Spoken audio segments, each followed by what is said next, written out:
अपना करनी माइक बंद कर दे।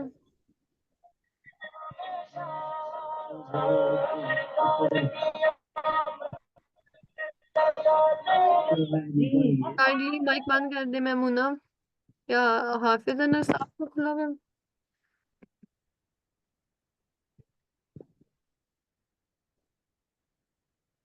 ओके, तो थोड़ी सी डिस्कशन है वो करके क्लास फाइंड अप करते हैं, क्योंकि स्टूडेंट्स लेट ज्वाइन किए हैं। आ रही है मेरी आवाज आपको? यस मैम, आ रही है। ओके, तो हम लोगों ने ऑक्सीडेशन पॉलीमराइजेशन देख रहे थे कि पॉलीमराइजेशन में हमारे पास छोटे मॉलिक्यूल कंबाइन होकर एक बड़ी चेन बना देते हैं। देन हाइड्रोलाइसिस क्या होता है कि जो वाटर, हाइड्रो मतलब पानी, वाटर की प्रेजेंस में जो ब्रेक डाउन होती है ना मॉलिक्यूल की, किसी भी मॉलिक्यूल को, उसे हम लोग क्या कहते हैं, हाइड्रोलाइसिस कहते हैं। ठीक है, जिस तरीके से यहाँ पे हमारे पास एक एसिड है H2SO4 सल्फ्यूरिक एसिड, एक स्ट्रॉन्ग एसिड है। तो H2SO4 की जब वाटर की प्रेजेंस में ब्रेक डाउन होगी तो क्या हो जाएगा, वो हाइड्रोलिसिस रिएक्शन हो जाएगा। अगर हम देखें यहाँ पे H2SO4 है, ठीक है, तो H2SO4 में वाटर ऐड हुआ है, तो वाटर ने क्या किया, इसे ब्रेक कर दिया, इसका एक हाइड्रोजन ले लिया, तो इसमें क्या हो गया, HSO3 माइनस रह गया। ठीक है, देन हमारे पास यहाँ पे H2O था, क्योंकि इसने वहां से भी प्रोटॉन लिया, तो इस पे क्या आ गया, H3O हो गया। ठीक है, यहाँ पे HSO4 माइनस होना चाहिए था आई थिंक, क्योंकि यहाँ पे एक ऑक्सीजन कम है, तो यहाँ पे HSO4 आएगा, और वैसे भी HSO3 पे माइनस चार्ज नहीं होता, तो यहाँ पे HSO4 होना चाहिए था।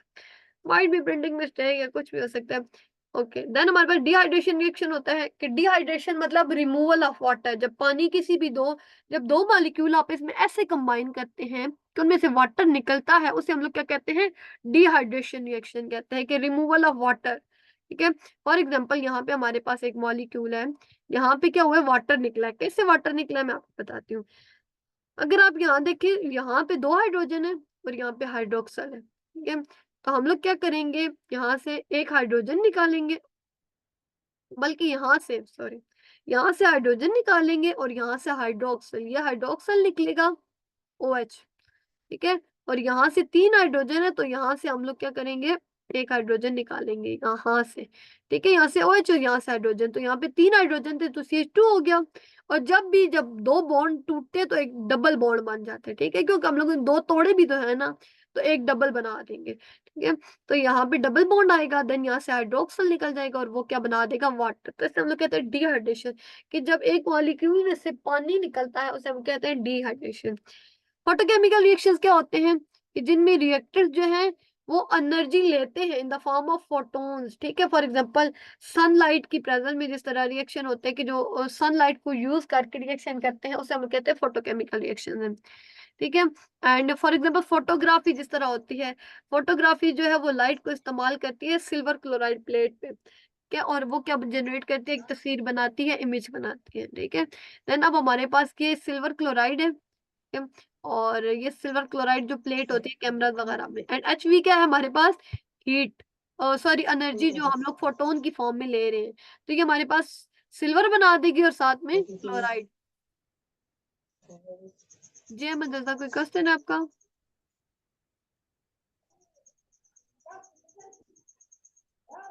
अहमद रजा, अगर आपका क्वेश्चन है तो आप mike. No ma'am. Okay, endothermic क्या होते हैं कि जिनमें हमें हीट रिक्वायर्ड होती है, कोई भी ऐसी रिएक्शन जिसमें हमें हीट रिक्वायर्ड होती है, जिसे हम लोग रिएक्शन कराने के लिए हीट दे रहे होते हैं, उसे हम लोग क्या कहते हैं, एंडोथर्मिक रिएक्शन। ठीक है, फॉर एग्जांपल यहाँ पे हम लोग कैल्शियम कार्बोनेट को तोड़ना चाहते हैं, इसके मॉलिक्यूल को, तो हमें लाजमी होगा, जिस तरह हम लोग कोई चीज तोड़ते हैं तो खुद एनर्जी नहीं लगाते हैं, थोड़ा मार के फॉर एग्जाम्पल तोड़ते हैं।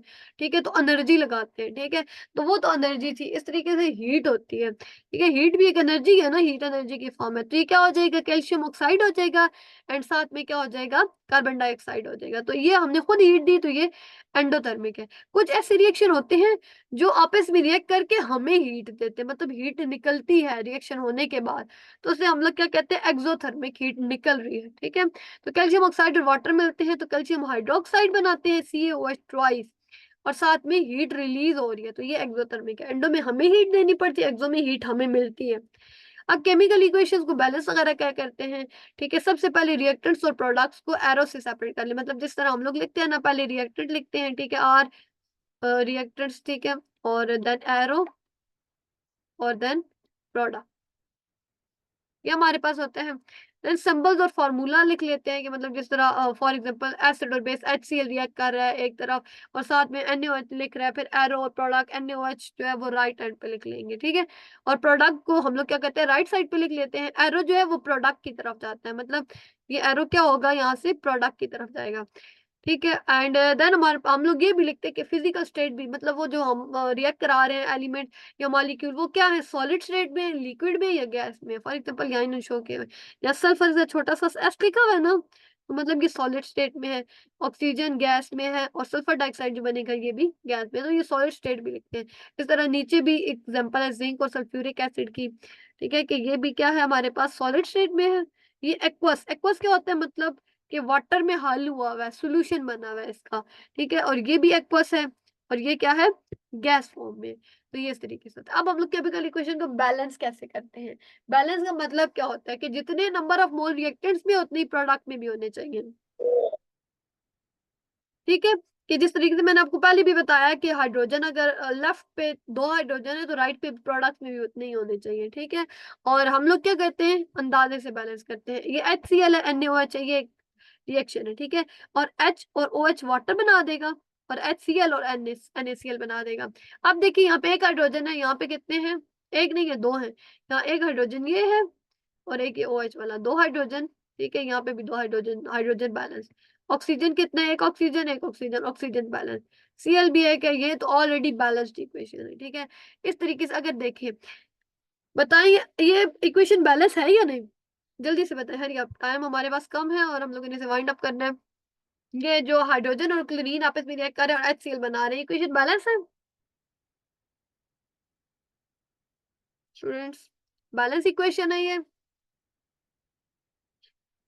नहीं बैलेंस है, क्योंकि देखिए यहाँ पे दो हाइड्रोजन है।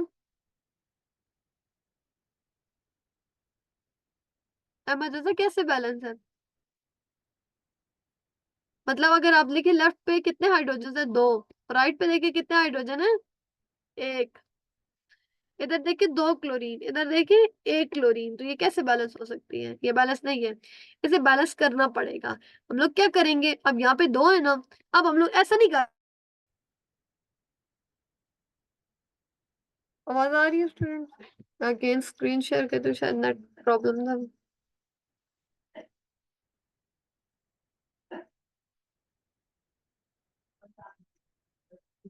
ओके, तो ये हमारे पास अब हम लोगों ने बैलेंस करनी है इक्वेशन।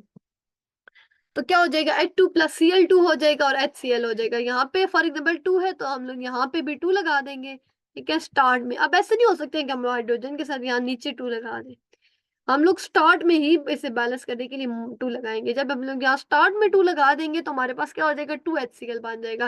अब इसमें हाइड्रोजन भी 2 हो जाएंगे और Cl भी 2 हो जाएंगे, तो इस लिहाज से इक्वेशन बैलेंस्ड हो जाएगी। इस तरीके से N2 है और H2 अमोनिया। अब ये भी बैलेंस नहीं, क्योंकि यहाँ पे क्या है, 2 हाइड्रोजन है और यहाँ पे क्या है, 3 हाइड्रोजन है। यहाँ पे 2 नाइट्रोजन, यहाँ पे 1 नाइट्रोजन, तो इसे बैलेंस करना पड़ेगा। ठीक है, फॉर एग्जाम्पल यहाँ पे 3 हाइड्रोजन है। ठीक है, अब हम लोग यहाँ पे तो कुछ ऐसा नहीं लगा सकते कि जैसे 2 से मल्टीप्लाई करो तो 3 आ जाए, क्योंकि 3 और नंबर है, 2 पे जाता नहीं है। तो हम लोग यहाँ पे पूरा का पूरा 3 एज्यूम कर लेते हैं। ठीक है, 3 लगा देते हैं। अब क्या हुआ, यहाँ पे 6 हाइड्रोजन हो गए, यहाँ पे 6 हाइड्रोजन हो गए, तो इसे बैलेंस करने के लिए यहाँ भी हमने 6 बनाने हैं, तो यहाँ हम लोग 2 लगा देते हैं। ठीक है, तो यहाँ पे भी क्या हो गए, 6 हाइड्रोजन हो गए, हाइड्रोजन 2 हो गए पूरे। अब क्या होता है, देखते हैं नाइट्रोजन, नाइट्रोजन कितने हैं, यहाँ पे 2 और यहाँ पे भी 2, तो नाइट्रोजन ऑटोमेटिकली बैलेंस हो गए। ठीक है, तो इस लिहाज से हम लोग इक्वेशन को बैलेंस करते हैं, ये बैलेंस हुई है नीचे। ठीक है, देन मीथेन और ऑक्सीजन है, वाटर और कार्बन डाइऑक्साइड बनाता है। अगेन हम लोग क्या करेंगे, नंबर ऑफ एटम्स गिन लेंगे। ठीक है? और जितने कम है जहाँ पे वो हम लोग करके इक्वेशन बैलेंस कर लेंगे, ठीक है?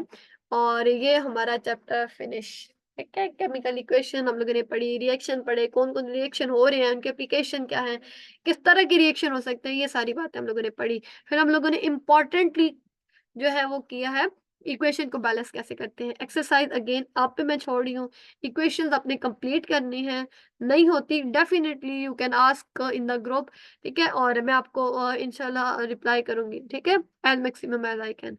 और ये है कि आप लोग इक्वेशंस की प्रैक्टिस करें, तभी आपको इक्वेशन बैलेंस करना आएँगे। अगर क्वेश्चन नंबर 10 देखें ना, तो इसमें पूरा हमारे पास ये एक क्वेश्चन है जिसमें आप बैलेंस करने की अच्छी प्रैक्टिस कर सकते हैं, ठीक है? कि आप लोगों ने क्या करना है दोनों तरफ से, और ये इक्वेशन बैलेंस करने वाला क्वेश्चन बहुत ज़्यादा इम्पोर्टेंट है और अक्सर आ जाता होता है, ठीक है? तो आप प्रैक्टिस करें एंड तो हम लोग अपनी मीटिंग को एंड करते हैं क्योंकि टाइम भी ऑलरेडी लेट हो चुका है। ठीक है? तो अल्लाह